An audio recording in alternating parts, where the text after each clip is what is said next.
Hem arribat als 550 dies de pandèmia i ara mateix no sabem si pugem o si baixem pel que fa al nombre de persones infectades de coronavirus. Hi ha comunitats autònomes que els caps de setmana no compten, mentre que per altres no hi ha deturador i continuen sumant les que ingressen, les que entren a les unitats de cures intensives i les que abandonen per sempre aquesta realitat.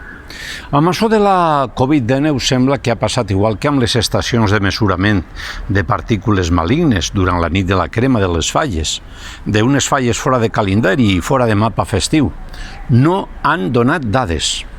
Igual temien que l'organització retirara la condició de patrimoni de la humanitat degut a l'alt nivell de partícules cancerígenes que arriben als medidors durant aquesta nit. La condició humana fa trampes amb massa freqüència i segurament per això ens trobem al punt de degradació planetària en què ens trobem. Convé prendre-se-ho seriosament.